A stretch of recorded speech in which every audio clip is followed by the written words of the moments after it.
اللہ کی طرف سے برہان آ گیا اور ہم نے تمہاری طرف روشن نور کو اتارا ہے. تو قرآن نور بھی ہے، صرف ظاہری باطنی نور ہی نہیں، اس کے اندر باطنی نورانیت بھی ہے، اس کے اندر ظاہری نورانیت بھی ہے. آؤ حضرت غریب نواز طالب علمی کے زمانے میں اپنے حجرے کے اندر جمعہ کی رات کو قرآن کی تلاوت کر رہے ہیں. دروازہ بند ہے، باہر سے لوگ دیکھنے والے دیکھ رہے ہیں طلبہ کہ غریب نواز کے کمرے سے نور نکل رہا ہے، روشنی نکل رہی ہے، اجالا نکل رہا ہے. حیرت ستا رہ گئے. پہلے کی اس طرح آج کی طرح لائٹ تو پہلے نہیں تھے، ضرورت پڑتی چراغ جلایا جاتا ورنہ بجھا دیا جاتا. تو رات کے وقت میں روشنی نکل رہی ہے غریب نواز کے حجرے سے. لوگ ان کے استاذ گرامی حضرت حسام الدین رضی اللہ تعالیٰ عنہ سے جا کے ذکر کیا کہ معین الدین کے روم سے ایک دم روشنی نکل رہی ہے. آپ آئے، آپ نے دن میں کہا، درسگاہ میں جب پہنچے آپ نے فرمایا جب دوبارہ ایسی روشنی دیکھنا تو مجھے کہنا. پھر ہفتے کا دن گزرا، اتوار کا دن گزرا، پیر کا دن گزرا، منگل کا دن گزرا، بدھ کا دن گزرا، جمعرات کا دن گزرا. پھر جمعہ کی رات آئی، غریب نواز کے روم سے اجالا آ رہا ہے. حضرت شیخ حسام سے کہا گیا، وہ عارف باللہ تھے، آئے حجرے پر نگاہ ڈالی اور واپس آئے. کہا یہ معین الدین جو تلاوت کر رہے ہیں ان کے تلاوت کا نور ہے. نعرہ تکبیر، نعرہ رسالت، خواجہ کا ہندوستان، فیضان اولیاء کرام، فیضان ملن والے سرکار، دارالعلوم غریب نواز. سبحان اللہ. کیا خواجہ غریب نواز کی تلاوت کا عالم کیا تھا؟ حافظ قرآن تھے. اس سے اندازہ لگاؤ غوث اعظم حضرت غریب نواز کی باطنی صلاحیت کا عالم کیا تھا. قرآن پڑھے تو انوار نکلے. اگر آج ہم پڑھیں نہ ہم کو ظاہر ہو تو یہ ہمارا قصور ہے، یہ ہمارا قصور ہے. اس لیے قرآن سے محبت کرو، قرآن کی کثرت سے تلاوت کرو، صحیح تلفظ کے ساتھ اسے پڑھو، صحیح لب و لہجے کے ساتھ اسے پڑھو.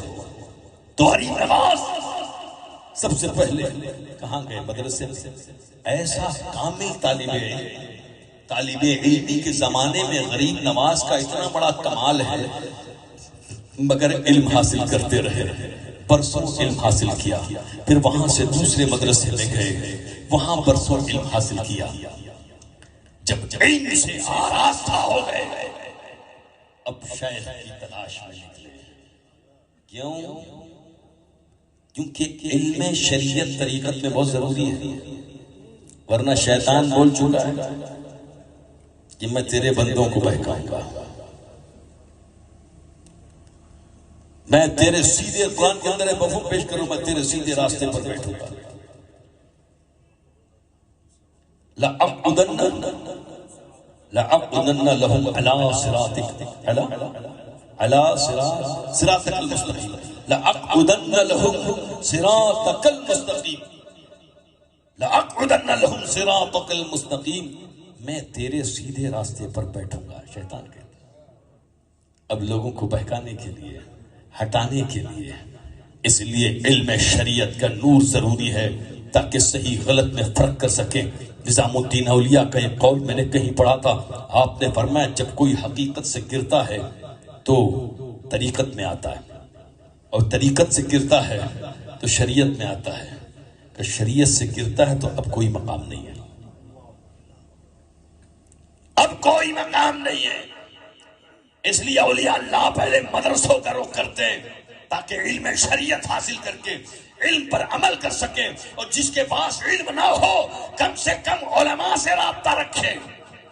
اگر کوئی طریقت کی منزلیں طے کرنا چاہتا ہو، اگر کوئی مجاہدہ طے کرنا چاہتا ہو، وظیفہ کرنا چاہتا ہو، تصوف کی منازل طے کرنا چاہتا ہو، اللہ کا ولی کا ہونا چاہتا ہو، اس کے پاس اتنا ٹائم نہیں ہے کہ 10-12 سال دے کر کے مدرسے میں عالم مولانا بن جائے، تو وہ کم سے کم علماء سے محبت رکھے، ان سے رابطہ رکھے، اور رابطہ رکھ کر ان سے دین کو سیکھے اور ان کی رہنمائی کو قبول کرے، تاکہ شریعت میں کامیاب ہو۔ جو شریعت پر عمل میں کامیاب ہوگا وہ طریقت میں بھی کامیاب ہوگا۔ سبحان اللہ۔ جبھی میرے نبی نے فرمایا کن عالما او متعلما او مستمعا او محبا ولا تكن الخامس والا فتهلك او كما قال رسول اللہ صلی اللہ علیہ وسلم۔ میرے نبی نے فرمایا تو عالم ہو جاؤ، یا تو متعلم طالب علم ہو جاؤ، یا علماء کی بات سننے والے ہو جاؤ، مستمع ہو جاؤ۔